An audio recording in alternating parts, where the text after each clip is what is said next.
Bienvenue à toutes et à tous. Merci d'être bien sûr fidèle au rendez-vous du Forum de la Relation qui fait aujourd'hui son grand retour après la grande période des élections. Aujourd'hui, c'est trois préoccupations pour le menu de cette émission. Les réformes politiques se poursuivent au Bénin. La Sénat, désormais en deux organes, on parle du Conseil électoral, de la Direction générale des élections. Que dire de cette nouvelle, de cette Sénat nouvelle formule? Nous parlons surtout du Conseil électoral dont les membres ont été désignés, deux par l'Assemblée nationale, un par le chef de l'État, un par le chef de file de l'opposition et puis un venant des magistrats. Nous parlerons bien sûr de ce Conseil électoral. Que peut-on attendre de ce Conseil électoral, sans oublier bien sûr une brève appréciation peut-être sur donc, la Sénat finissante, la Sénat qui a eu un mandat permanent, la Sénat de Tiando. On va donc se poser également d'autres questions. Les nouveaux défis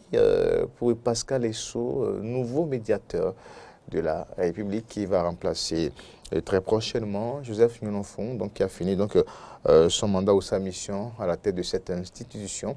Et après, nous passerons à l'actualité africaine au Tchad. La situation reste un peu, toujours en tout cas, reste un peu tendue depuis le décès de Idriss Déby Itno, l'opposition et la société civile qui continue de réclamer le retour à l'ordre constitutionnel. Pendant ce temps, le Conseil militaire de transition, après avoir donc nommé un Premier ministre qui a fait donc un gouvernement, reste en place. Des mouvements de répression ou des manifestations de protestation contre bien sûr ce Conseil militaire réprimé. D'ailleurs, donc une bonne partie de l'opposition et de la société civile a lancé donc un mouvement, un vaste mouvement pour le 19 prochain. Merci de rester avec nous et bien sûr pour suivre cette émission. Vous avez forcément votre avis, votre opinion, vos commentaires sur donc l'actualité politique. Mais aujourd'hui, nous allons donc vous laisser écouter les analyses de nos confrères ici présents sur ce plateau. À ma droite, Hippolyte Dosso-Wanou, directeur de publication du quotidien Nouvelle Élite. Chers confrères, bonjour. Bonjour, Corneille Aïsser, bonjour à ODP Cotouni, bonjour à nos amis téléspectateurs, auditeurs de Radio Diaspora FM. Alors merci Hippolyte, bonjour Isiaka. Oui, bonjour Corneille Aïsser, chers téléspectateurs, bonjour également à vous et bienvenue à la première émission du Forum de la rédaction, après les élections bien sûr. Tout à fait. Alors justement, il faut préciser, c'est pour mieux mettre en pratique les recommandations de la haute institution, voilà, donc notre organe de régulation, que nous avons simplement, pour le moment, suspendu cette émission, le temps que la période des élections passe. Alors, Isaka Kochoni, Hippolyte Dosso-Wanou, nous revenons donc d'une double célébration, le Ramadan et l'Ascension, un moment où les différents pays, en tout cas le Bénin, a montré la cohabitation pacifique entre les religions. Le chef de l'État, dans son message, l'a dit, Hippolyte Wanou. Oui, connaissez, tel que vous le disiez tantôt, hier, tout le peuple béninois a vécu un double événement. Le premier, c'est la fête du Ramadan, qui marque la fin de 30 jours de jeûne des musulmans. Et de l'autre côté, c'est la fête de l'Ascension, qui est une fête qui est consacrée, qui est célébrée du moins par les chrétiens. Et cette fête signifie tout simplement la montée de Jésus au ciel. Donc, hier, on a constaté que Dieu a démontré à la face de nos Béninois son unicité. Et le chef de l'État l'a dit dans son message qu'il a adressé à la nation via sa page Facebook, que Dieu est en train de montrer son amour pour le peuple béninois. La fête, elle a été belle dans son ensemble. Les chrétiens l'ont célébré à faire faste. Pareil pour les musulmans qui, hier, déjà dès 9h30, se sont apparus de beaux vêtements pour aller sur les différentes places Idi, pour aller rendre gloire à leur Allah, qui les a accordé la miséricorde, et la grâce et sa bénédiction durant ce mois de pureté qu'est le Ramadan. Et nous profitons encore de ce canal pour souhaiter une bonne fête à tout le monde parce que la fête continue tant que nous vivons. Nous sommes constamment en fête pour souhaiter une bonne fête à toute la communauté chrétienne et celle musulmane également. Et c'est le lieu quand même que chaque membre, qu'on soit musulman ou chrétien, nous devons réfléchir pour comprendre certaines choses. C'est une leçon que Dieu est en train de nous donner pour que nous sachions qu'aucune religion n'est au-dessus de l'autre. Nous sommes habités, mais nous sommes appelés à cohabiter ensemble. Je ne veux pas dire que la religion chrétienne est au-dessus de la religion musulmane et vice-versa. Et qu'on soit chrétien ou qu'on soit musulman, qu'on sache que nous adorons le même Dieu, que Dieu, il est unique, il est indivisible. Donc, c'est la manière de l'adorer qui est seulement différente. Donc, une fois de plus, je convie nos compatriotes à saisir au bon cette heureuse coïncidence qui a eu lieu hier à travers la célébration de la fête du Ramadan et de l'Ascension, pour que pour les fois à venir, que toutes les religions sachent qu'ils adorent le même Dieu et qu'ils évitent de se mettre dans des critiques inutiles qui dégénèrent parfois à des querelles intempestives. Alors ici à Kakochoni, ça a été également le moment pour la nation de recevoir les prières, les bénédictions, parce que beaucoup de prières à l'endroit de la nation qui, qu'on ne veuille ou pas, a traversé une longue période de crise politique. On a vu des manifestations avant donc, les élections, les cas de protestation, de manifestations de protestation. Certains parlent d'actes de terrorisme et autres, mais c'est quand même cette fête, enfin cette double célébration, ou cette célébration cumulée du Ramadan, de l'Ascension a été le moment donc pour prier pour la nation. Bon, je crois qu'il n'y a pas le hasard dans la vie. Sinon, quand les musulmans établissaient leur calendrier de prière ou du démarrage des carêmes, nous n'étions pas là. Quand les chrétiens aussi établissaient, personne n'était là. C'est un peu étonnant que les deux se retrouvent au même jour. C'est ça le confrère avait déjà dit. Tout juste pour montrer à la communauté musulmane, pour montrer aux chrétiens que nous sommes tous les mêmes. Même si dans un passé récent, il y a eu quelques couacs entre la population béninoise, pour ceux qui se sont affrontés, certains peuvent se prendre comme ennemis. Dieu a dit non, vous n'êtes pas des ennemis, allez prier le même jour, vous adorez le même Dieu. D'où je dis, à ce niveau, il n'y a pas de hasard. C'est Dieu qui l'a établi et nous sommes obligés de l'accepter ainsi. Si Dieu a voulu que nous nous entendons, pourquoi nous-mêmes, nous n'allons pas décider de s'entendre?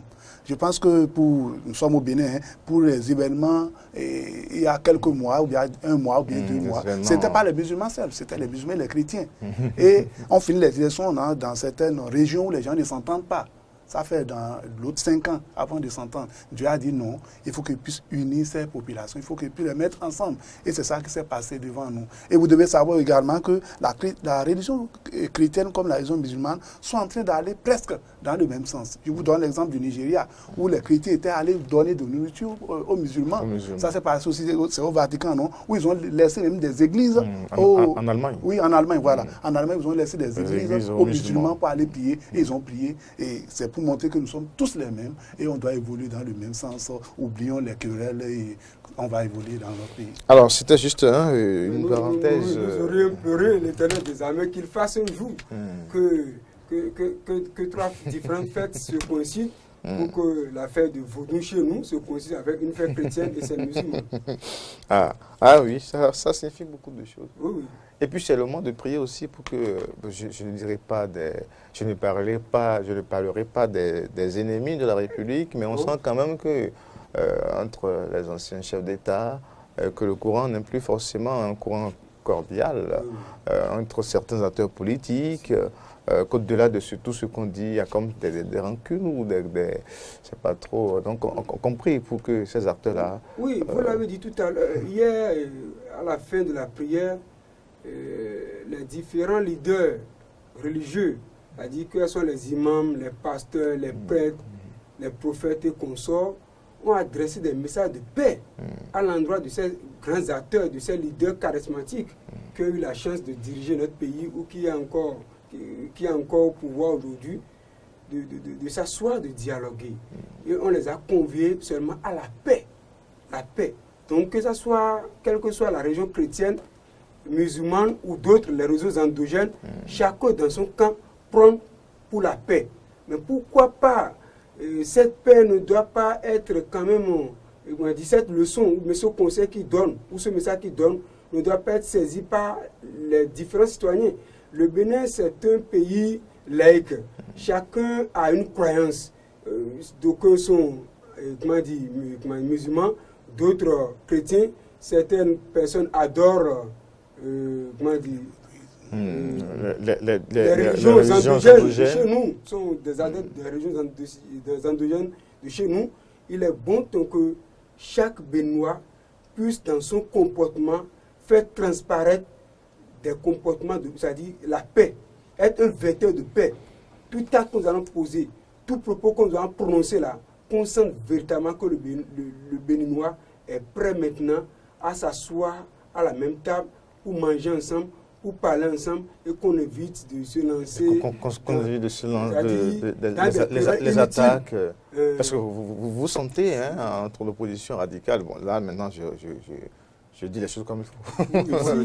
Entre l'opposition radicale et la mouvance, vous sentez véritablement des attaques de chaque camp. J'ai constaté hier, moi j'étais parti aller couvrir l'événement au niveau du stade de l'Amitié. J'ai vu certains acteurs de l'opposition qui étaient là, ils ont prié au même lieu que les gens de la mouvance. Voilà. Donc c'est un bon exemple. Et c'est à ça que nous convions les acteurs politiques de chez nous. Et que les manipulateurs de l'homme, là, de cette crise-là aussi. Et quand on les a interviewés différemment, ils ont eu le même langage. Voilà. Mais pourquoi pas, cela ne doit pas être, cela ne doit pas être transparu dans les actes qu'ils posent et dans leurs faits et gestes. C'est ça que nous voulons. Ils ont tous parlé hier, la paix. Nous prions pour le Bénin, que Dieu soit avec nous, que le Bénin puisse être un pays de paix, pour qu'on puisse avoir véritablement ce que nous cherchons à dire, pour qu'on puisse amorcer la voie du développement. Donc le langage était même. Je veux maintenant que les actes là, les accompagnent également. Voilà. Et pour que les actes puissent les accompagner, il faut que nos dirigeants aussi mettent un peu de l'eau dans leur vin. Quelqu'un qui a ses parents, hier était la fête en prison, vous n'êtes pas sans savoir qu'il ne peut pas avoir la paix avec ceux qui sont autour de lui. D'où il faut qu'on prie également que Dieu travaille sur nos dirigeants afin de dire on tolère tout, nous sommes tous des Béninois, il faut que nous nous asseyons et développer le Bénin. Sinon c'est un peu alambiqué. Que ceux qui animent surtout les partisans. Et ceux qui sont aussi dans les ombres à pistonner, il faut que ceux-là, Dieu puisse les travailler. Parce que quand c'est Boni Yahi qui fait quelque chose quelque part, vous allez voir sur les réseaux sociaux certains qui vont détruire complètement. Et quand c'est Patrice Talon qui fait quelque chose, vous allez voir donc le camp opposé et puis bon, ça devient pratiquement et ce sont les jeunes qui insupportable parfois de lire certains commentaires. Alors qu'il y a des actes qui n'ont rien à voir avec la politique, on politise sur les réseaux sociaux et puis bon voilà, il y en a qui voilà. Et ça ne permet pas à la République d'avoir une certaine stabilité. Tout à fait. Donc à l'occasion de cette fête-là, voilà, c'est un message à l'endroit de nos acteurs politiques. À ceux que les gens appellent naturellement des clébés, que Dieu puisse les travailler aussi. Il y a des moments où le chef de l'État dit un discours dont son intention n'est pas de flécher tel, mais le clébé prend et il traite ça dans un autre angle. Voilà. Il faut que Dieu puisse travailler cela aussi. Et les réseaux sociaux un champ de bataille pour ces jeunes-là qui veulent coûte que coûte quand même être ça devient un sujet des artisans, dans la des ouvriers de tel leader politique et consort. Donc ce n'est pas bien, ce n'est pas tout bon. Est-ce que c'est une forme d'emploi pour la jeunesse? Bon, oui, certains vont cléber aujourd'hui, quand on dit cléber dans la communication, c'est des gens qui prennent même, qui jouent le rôle de nous, les acteurs des médias. Ils disent qu'ils assurent la communication d'un leader politique. Et ils sont parfois plus priorisés que exactement les actes et les intentions. Ils font eux-mêmes leurs commentaires. Il faut des commentaires vraiment qui ne sont pas du tout bons. Alors, je crois de le dire. Une longue parenthèse d'ailleurs, parce que ce n'était pas prévu. Maintenant, on revient maintenant dans le menu de cette émission.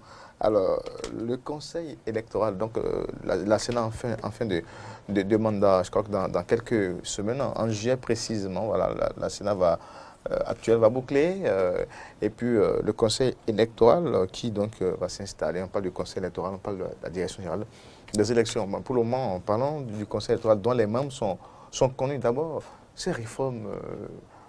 C'est vrai que certains diront qu'il n'y a pas eu beaucoup de débats autour, mais c'est dans le nouveau code électoral. Alors, ces réformes ont surpris peut-être certains qui se disent, mais la Sénat permanente qu'on a eue, cette institution quand même a démontré mais d'autres diront que non, il faut dans l'évolution de la perfection.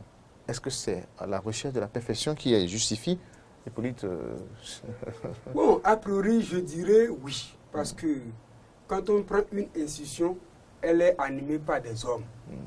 L'homme n'est pas de nature perfectible. Donc la perfection n'est pas humaine en tant que telle. Mais l'homme vise à atteindre la perfection. Donc nous sommes d'accord que la Sénat, celle qui est là aujourd'hui, qui finit sa mission en juin prochain, a montré quand même son expertise. Ils ont montré de quoi, comment dire, les membres de la Sénat ont montré de quoi ils étaient capables. Ils ont organisé plusieurs élections, je crois, oui. 2 élections communales, 2 présidentielles, 2 législatives et même des élections professionnelles. Et la Sénat du président Emmanuel Tiando a tenu bon. Et nous leur rendons quand même un hommage vibrant. Et le chef d'État l'a fait tout dernièrement en les recevant au palais de la Marina pour saluer leur bravoure et pour saluer quand même le génie dont ils ont fait montre durant leur mandat. Mais avant que la Sénat qui finit en juin, tel que je le disais tout à l'heure, était un Sénat qui était en expérimentation. C'est pour la première fois que le Bénin a eu une Sénat qui a été véritablement permanente. Donc 7 ans. Donc on a examiné les forces et les faiblesses.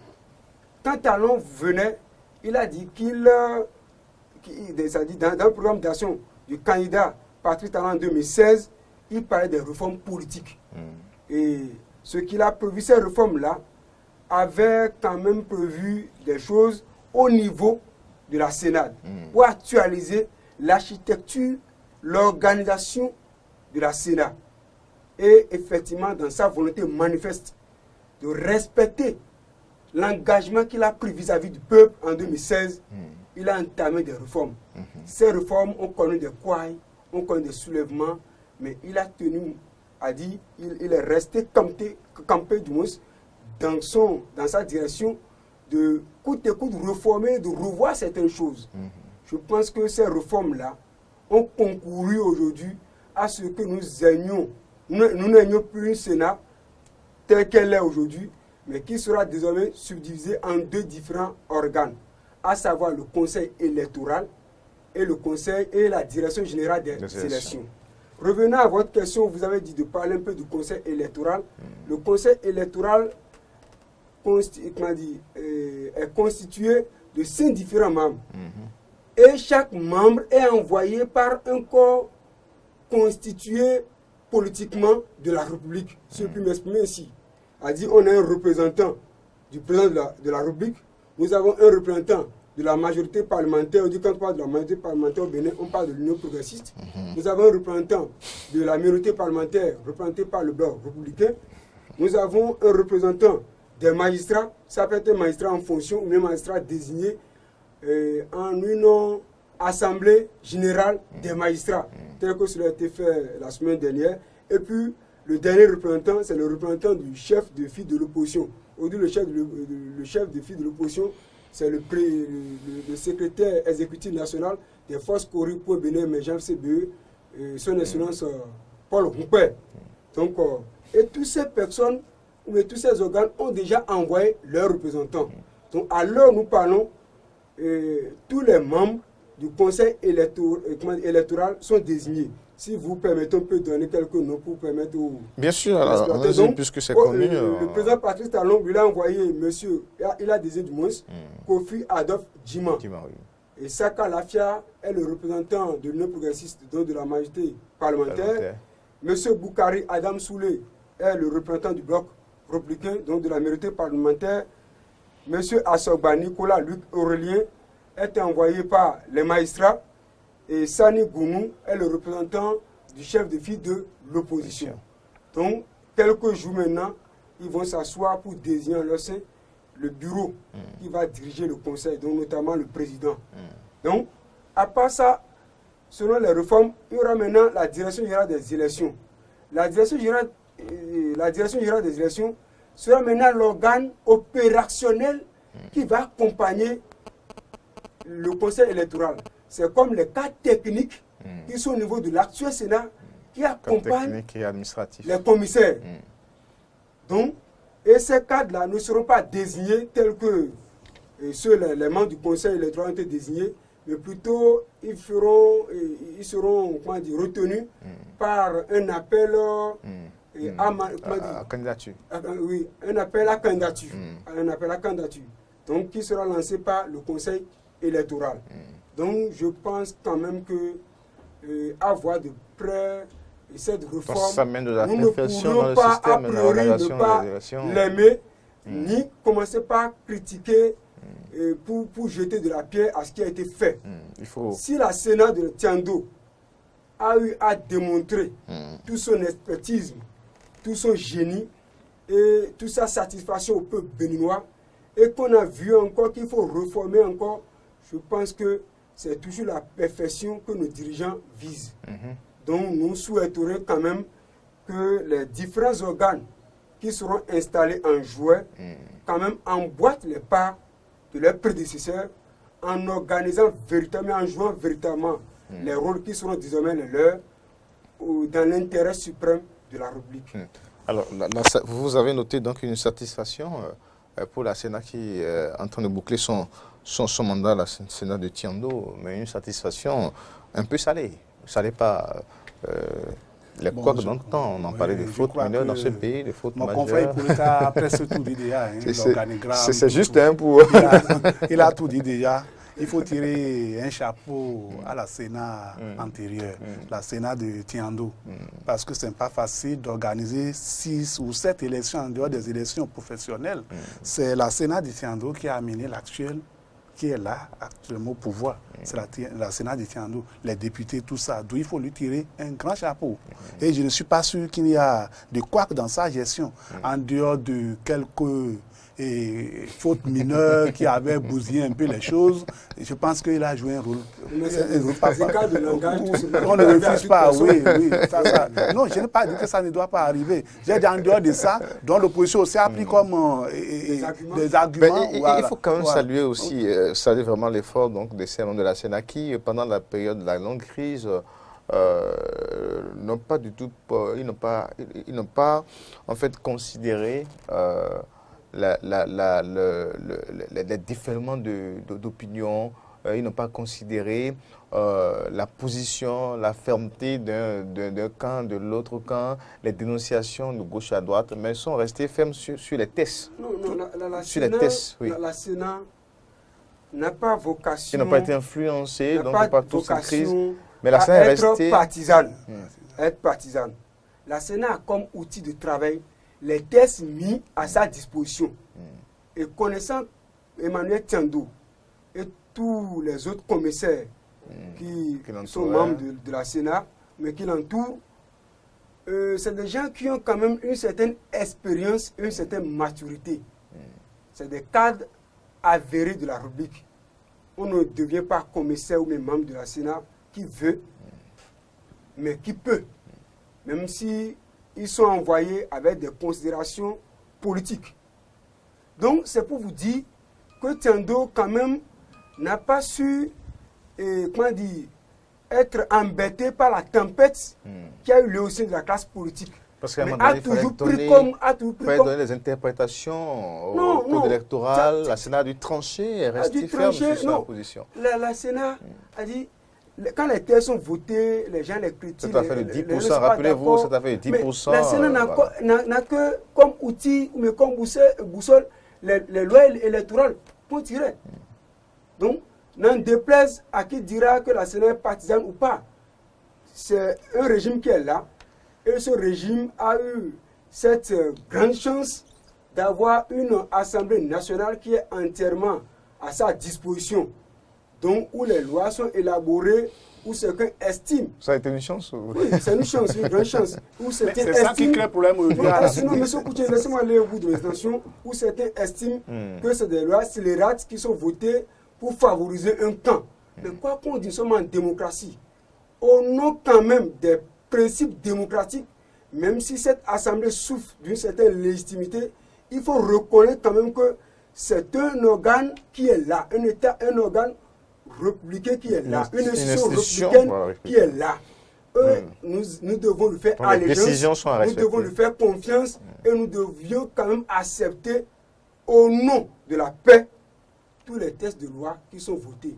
On peut quand même faire des propositions à nos mandants, ceux qu'on a mandatés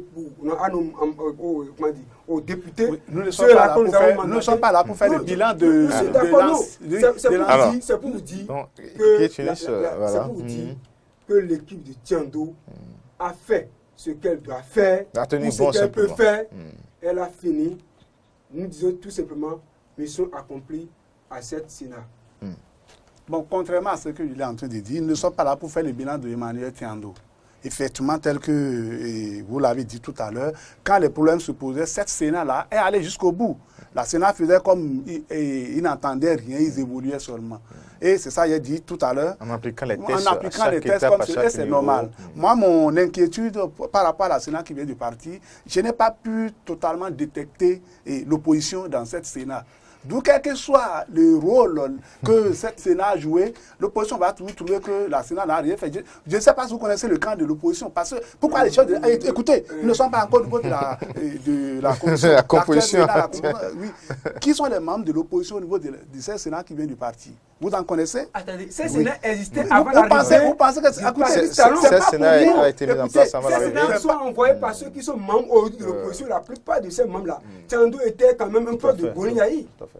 Si Ce Sénat a été constitué avant l'arrivée, donc s'il a encore 2 ans avant les l'arrivée brins de de reconnaissance, Patrice s'il a encore les brins de reconnaissance, est-ce qu'il a eu ces brins de reconnaissance? attends, envers Boniaï, Oui. ça voudra dire quand même qu'il demeure un de ses proches. C'est lui qui l'a envoyé. Mais est-ce qu'il a eu ces brins dont tu es en train de parler? Non. Mais justement, C'est ça qui fait que l'opposition on n'ira pas à la Sénat pour faire la politique de reconnaissance. Lorsque vous êtes un cadre nommé à la Sénat ou dans une institution, vous n'allez pas pour faire donc c'est ce qu'il a démontré. Pourquoi l'actuel Sénat a proposé... Il y a quelque chose que mon frère doit comprendre. Laissons Consolé terminer d'abord. Est-ce que l'actuel Sénat, et le Conseil électoral, vous pensez que c'est pour rien que le chef de l'État, ou bien la nouvelle constitution, dit qu'il faut avoir un membre de l'opposition? C'est pas pour rien. Ça dit que l'opposition est capitale dans la composition de la Sénat. À un moment, nous avons compris que ce soit l'opposition ou que ce soit la mouvance, tout penche d'un seul côté. Et c'est ça qui a amené les gens à dire que c'est un Sénat qui est aux ordres du pouvoir en place aussi. Nous ne sommes pas là pour faire le bilan, mais il faut le reconnaître. La faute dont on appelle, je ne voulais pas en parler, la faute dont on appelait la faute mineure là. Est-ce qu'au niveau du camp du pouvoir en place, est-ce qu'il n'y a pas ces fautes mineures là? Il y a ces fautes mineures là aussi. Mais quand il y a eu au niveau de l'opposition, ils étaient sanctionnés. Vous pensez que c'est pour rien que l'opposition n'a pas pu aller à l'élection? Oui. Alors, donc, il faut qu'on puisse clarifier quelque chose. A dit, le premier critère qui crédibilise la Sénat de Tiendo, c'est qu'elle était là avant que Patrick Talon arrive. On est d'accord. Patrick Talon n'avait pas envoyé un émissaire à la Sénat. C'est le Sénat qui finit là. Patrick Talon n'avait pas envoyé un émissaire. Je l'ai dit tantôt que la Sénat n'est pas partisane. Elle n'appartient pas à un camp ou à l'autre. Même si vous êtes envoyé par... Ce n'est pas un rôle de la politique comme l'Assemblée nationale. Arrivé là-bas, vous êtes tenu de faire preuve d'impartialité. Mais alors, donc, dans le temps, il y a certains partis qui soutenaient le chef d'État qui ont aussi subi cette rigueur de la Sénat, à savoir l'UDBN, à savoir Mouel Bénin et bien d'autres.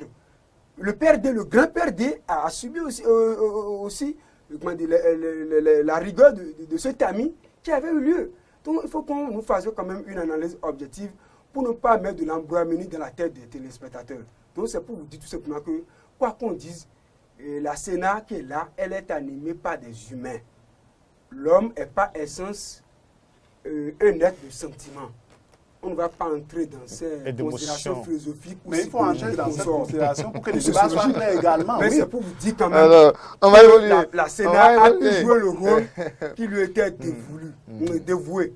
Donc elle a joué un rôle quand même primordial.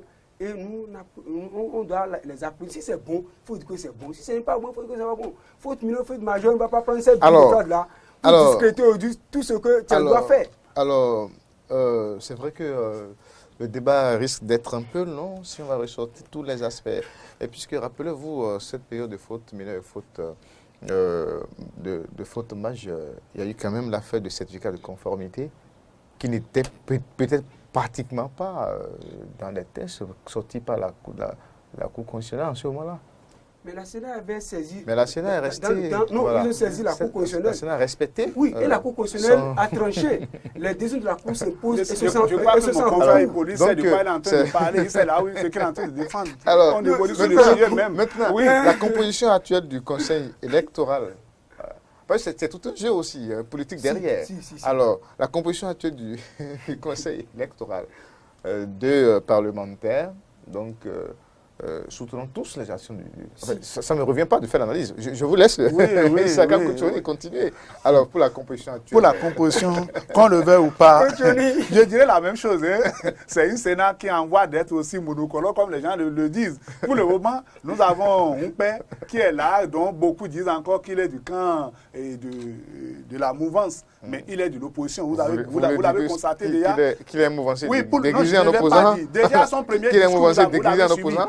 Suivez déjà son premier discours quand on l'a nommé. Je suis sûr que... Et il a commencé même par attaquer encore... Écoutez, il a commencé par attaquer encore l'opposition. Oui, les LD, je ne sais pas si vous avez suivi son discours, il a commencé par les attaquer encore. Ce sont les comportements, les habitudes des gens qui amènent la population ou quelques personnes qui suivent bien l'actualité à dire que voilà, tous ceux-là sont du camp de la mouvance. Lorsqu'on dit que vous êtes de l'opposition et vous venez, vos premiers propos sont pour attaquer les LD qui sont de l'opposition reconnue. Je pense que c'est eux-mêmes qui nous amènent à dire que c'est une Sénat, bon, la commission, le conseil électoral, ce sera aussi un conseil électoral où il n'y aura pas l'opposition. Mais dans l'action même, on verra si Humpé est de l'opposition ou de la mouvance. Je l'ai dit tout à l'heure. Lorsque on vous nomme en même temps et le camp dont vous êtes issu normalement, vous commencez par attaquer ce camp-là, mais un ignorant même va dire non, ça rime avec quelque chose. D'où la composition. Si on peut maintenir cette composition et chacun va jouer son rôle comme cela se doit, je crois qu'il n'y aura pas de problème à la Sénat, il n'y a pas d'opposition, il n'y a pas la mouvance et qu'on sort. Ce sont les gens qu'on nomme qui nous amènent à penser que voilà, c'est une assemblée. À l'Assemblée nationale, mais on peut avoir l'opposition dans le camp-là, toujours. Comme à la Sénat dont nous sommes en train de parler. Voilà un peu, moi, mon inquiétude. Donc, que Emmanuel, vous craignez que cette composition... Comment on appelle, Humpé doit jouer son rôle. Il doit toujours passer les lapins. Il n'est pas là pour défendre l'opposition, qu'on le veuille ou pas, pour défendre les intérêts de l'opposition. Il ne peut pas venir commencer par attaquer son camp. Vous avez vu ça où? Où vous jouez encore contre votre camp. Là, pour quelqu'un qui ne réfléchit même pas, il peut dire voilà, non, c'est à dessein. D'où je souhaiterais le représentant de chef de file dans le conseil. Effectivement, l'opposition. Sinon, cette Sénat, le conseil électoral, tel que c'est composé, je pense que ça peut faire un bon travail.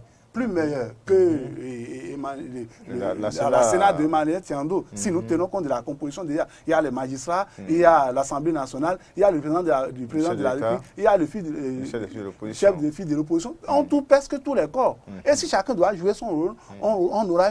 Parce que la Sénat de Emmanuel Tiendo, les gens qui étaient à l'extérieur même, pour venir chercher l'expérience chez lui. Si ceci peut respecter le rôle qu'on a dédié à chacun, je pense que beaucoup viendront au Bénin. Est-ce que la défense des intérêts et la politique de la reconnaissance ne prendra pas peut-être pas Aïssa plutôt. Avant de continuer, je vais dire quelque chose au doyen Kochouni. Au fait, quand il critique Humpé, moi je pense qu'il doit quand même faire recours ou il doit quand même chercher à catégoriser les différents types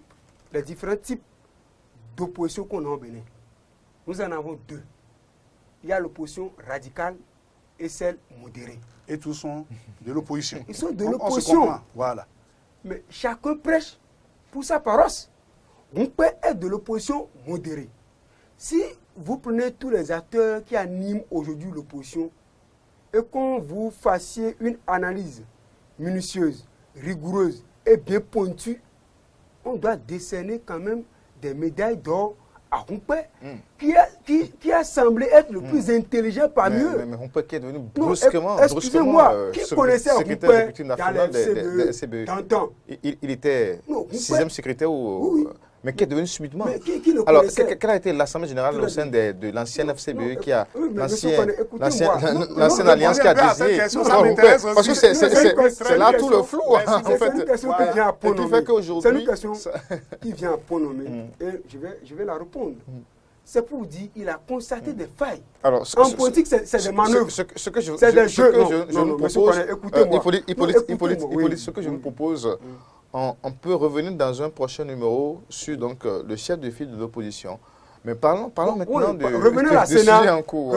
La composition du conseil électoral. Conseil électoral, je pense que c'est ce qu'on doit faire qui est en train d'être fait. C'est pour vous dire quoi? Nous avons une assemblée qui est monocolore, c'est-à-dire qui est à la sorte du chef de l'État. Merci pour votre honnêteté. Oui, et on a l'honnêteté de le dire. Mais il a envoyé, selon les tests, on a parlé de la majorité, de la minorité. Les deux appartiennent au chef de l'État. Ils ont envoyé leurs envoyés au sein du conseil. Ils ont envoyé leurs représentants au sein du conseil électoral. Ça fait déjà deux. Ça fait deux. Voilà. Le chef de l'État même en a envoyé ça fait 3. Son représentant. Ça fait 3. Maintenant, revenons aux magistrats, reprenons des magistrats. Il a été choisi à l'Assemblée générale des magistrats. Donc un neutre, une personne impartiale qui n'est pas désignée avec une chapelle politique. Très bien. Voilà. Donc, il y a maintenant le représentant du chef de file de l'opposition. L'opposition nommé par... Non, il a été nommé selon les tests. Les tests disent que c'est le chef de l'État qui doit nommer, et pas un décret, le chef de file de l'opposition. Et la seule personne qui remplit les critères aujourd'hui, à l'instant où nous parlons, c'est notre ami SN Paul Moupé. Votre ami? Oui, bon, c'est pour dire, les acteurs politiques sont nos amis. Donc, il a été désigné. Et il a envoyé quelqu'un qu'on ne s'y attendait pas. Sani Gounou. Un ancien député aussi. Un ancien député, un ancien maire qui est d'une nature respectée, respectable, plus ou moins. Donc c'est pour vous dire quand même que nous devons avoir confiance à la République. Quoi qu'on dise là, le Bénin d'aujourd'hui là, c'est notre Bénin en nous. On peut critiquer les dirigeants, mais quoi qu'on dise, c'est ce qui peut être fait pour qu'il n'y ait pas de vie juridique là, qui a été fait maintenant. On ne va pas... Oui, mais est-ce qu'on ne va pas craindre les mêmes revers, les mêmes choses que ce que nous avons avec l'Assemblée, qui est entièrement, vous l'avez reconnu, avec ce conseil électoral, avec ce conseil, puisque vous l'avez analysé. Oui, j'ai analysé, il y a 3 sur 5, encore que le chef de file de l'opposition également. Encore nommé, oui. Là, il faut... Alors, est-ce qu'aujourd'hui, on ne va pas tomber dans ces mêmes travers que ce à quoi on assiste? Sachez quelque chose, je l'ai dit tantôt.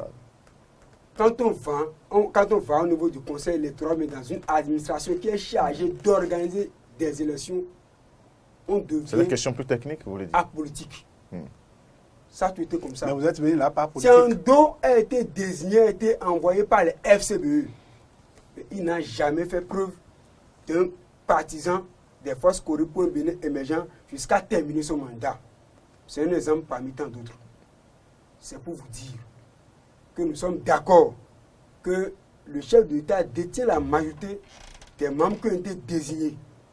Mais cette majorité ne sera pas, comment dire, ceux qui ont été désignés par le cadre de la mouvance ne vont pas là-bas pour servir le chef de l'État, mais pour servir uniquement la nation béninoise. Vous, quelqu'un peut vous nommer et bouger là-bas, faire autre chose? Mais je dis, quand on va là-bas, c'est un coup. On se déshabille politiquement. On devient neutre. Mais est-ce que les gens n'arrivent pas à le faire? Les gens n'arrivent pas à le faire. Oui, on devient impartial. Oui, dans votre démonstration. Les tests là, les poussent du moins à devenir apolitique, à devenir impartial. Mais ils sont des hommes. Ils sont des hommes, on ne refuse pas. Dans votre démonstration, Monsieur Kochoni, eux-mêmes, ils savent qu'ils ont en face d'eux le peuple qui est le meilleur des juges. Tout à fait sûr. Nous avons parlé du cas de Tiando tout à l'heure. Au nom quand même de l'expérience qu'ils ont maximisée au cours de leur cursus, une carrière professionnelle, au nom quand même de la probité. Pour certains, confrère, pour le temps s'en va, je pense que le temps s'en va. Vous l'avez dit tout à l'heure. C'est pas vous qui dites l'émission. Non, je ne refuse pas. Au nom de la probité quand même, qui les caractérise, nous présumons croire que ce conseil électoral fera preuve d'une impartialité totale. Bon, je vous prends 30 secondes et je vais finir avec ce dossier. Vous l'avez dit tout à l'heure, le chef de file de l'opposition s'est nommé par qui? Pas un décret, c'est les textes qui disent. Non, c'est nommé par qui? Pas le chef d'État. L'UP, c'est nommé par qui? BR, c'est nommé par qui? C'est l'Assemblée nationale. Non, l'UP, le BR, c'est l'Assemblée nationale. Seuls, qui n'ont pas une obédience politique. Oui, alors, le veut ou pas. Mais à mon avis, quelle que soit donc, disons, l'honnêteté de ces cadres politiques, quelle que soit donc leur envie de défendre l'éthique, quel que soit donc le patriotisme dont ils font montre au niveau de l'institution, n'oublions pas que c'est derrière un grand jeu politique qui aboutit donc à leur présence. Voilà. Donc, qu'on le veuille ou pas, il y aura forcément. Maintenant, c'est à eux maintenant de savoir dominer en fait cette pression ou cette demande qui pourront peut-être venir de part et d'autre. Alors, de toutes les façons, la Sénat remplit sa mission, le Conseil électoral prendra donc le relais, et c'est des institutions que nous respectons, les institutions de la République à qui il faut faire confiance, quels que soient donc les mots de désignation ou quelle que soit la situation, le contexte qui explique justement la mise en place donc, des différents membres de chaque conseil. Merci pour donc vos analyses, Hippolyte. Merci également à vous, Isiaka. Alors on va poursuivre, même si on a que quelques minutes encore, donc on va poursuivre. Et puis maintenant parler du nouveau médiateur de la République. Ah oui, les défis qui attendent Pascal Essou, également un ancien, plusieurs fois député d'ailleurs, et qui va se retrouver maintenant à la tête de cette grande institution aussi, même si on reproche un certain nombre de choses à son, en fait, celui à qui il va succéder dans quelques jours. Je vais commencer par vous, Isiaka, rapidement. Quels sont les défis qui doivent relever normalement sur vous? Oui, Pascal Essou doit relever les défis d'unifier effectivement les populations. Les divergences politiques doivent être gérées par Pascal Essou. Et je reviendrai un peu sur le médiateur passé, parce que pour penser à l'actuel médiateur, il faut faire référence à la médiation passée. Et les gens ont l'habitude de le dire, c'est un poste budgétivore et consort. Moi, je ne vois pas les choses sous cet angle. Lorsqu'on dit médiateur, qu'on le veuille ou pas, tel qu'on le dit, c'est quelqu'un qui est là pour négocier entre les gens, pour les mettre ensemble. Je ne suis pas sûr. Les contentieux. Oui, contentieux, les divergences et consorts. Je ne suis pas sûr, et qu'on a ici, que vous puissiez régler un contentieux indifférent entre deux personnes et vous avez publié à tout le monde que c'est moi qui les ai mis ensemble. Non. Moi, je suis contre ceux qui disent, parce que je me souviens une chronique la fois dernière où un confrère a démontré, je ne sais pas si c'est un confrère, si c'est les gens des réseaux sociaux, qui ont démontré que la média, je ne vais pas dire ça, que les médiateurs ne jouent aucun rôle, pas la peine même de les nommer et consorts. Je crois que le jeu n'est pas là. Si il arrive, je vais vous donner un exemple, si l'ancien médiateur a pu appeler l'ancien chef de l'État, Boni Yahi, et l'actuel pour dire, bon, asseyez-vous. Nous sommes tous les Béninois. Vous voulez qu'à la fin, qu'il fasse une conférence de presse pour dire j'ai appelé l'ancien président et le nouveau? La médiation joue un rôle. Nous ne voyons pas ça dans le domaine politique. Il faut une large communication autour de ces actions. Je suis d'accord, mais ce n'est pas facile. La médiation joue beaucoup de rôle. Tout n'est pas médiatisé quand on est dans cette démarche de médiation. Il y a environ 5 mois ou bien 8 mois où l'ancien médiateur avait fait une conférence de presse où il a démontré qu'il a sur sa table 300 dossiers. Nous, on voit seulement l'aspect politique. Il y a des gens qui ont des problèmes de parcelles, des problèmes de société qui vont au niveau de la médiation, qui arrivent à les concilier. Il faut que ça, on enlève ça de la tête des Béninois d'abord. Que la médiation, le médiateur n'est pas là pour régler seulement les contentieux politiques. Mais ce qui est beaucoup plus reproché à Nyon Fon, c'est bien cela, c'est donc la faible intervention, enfin peut-être du médiateur de la République, quand on traversait cette longue période de crise intempestive. C'est ça, c'est l'exemple que je viens de donner tout à l'heure. Voulez-vous qu'à chaque fois qu'il appelle telle personne pour dire, bon voilà, qu'il fasse un point de presse ou bien une conférence de presse pour ça? Non, c'est leur rôle d'abord qui les amène à cacher. Mais si en tant que médiateur, son rôle a été très bien joué, est-ce qu'on serait dans cette crise béante qui a débouché sur les événements des 1 et 2 avec même les pertes en vie humaine? Oui, c'est ça aussi. Au fait, le rôle du médiateur de la République est précisé dans les textes qui régissent l'institution elle-même. Le médiateur de la République reçoit les griefs des administrés relatifs au fonctionnement des administrations locales et centrales. même des collectivités, parfois des établissements publics, et étudie afin d'y apporter des solutions équitables. Voilà. Il suggère au chef de l'État des propositions à l'efficience, des propositions tendant du moins au fonctionnement normal et à l'efficience des services publics. Il contribue de façon générale à l'amélioration de l'état de droit et de la gouvernance administrative. Ce sont les prérogatives conférées au médiateur de la République. À l'heure où nous parlons aujourd'hui, c'est une institution qui n'est pas connue en tant que telle des Béninois parce qu'ils communiquent très peu. Mais ils ont, avec le temps, déconcentré un peu les services du médiateur de la République. Donc, on a même désormais des directeurs, des représentants du médiateur de la République au niveau des départements qui reçoivent quand même des plaintes, des trucs des gens. J'avoue que l'équipe de Nionofon a fait ce qu'elle devait faire quand même.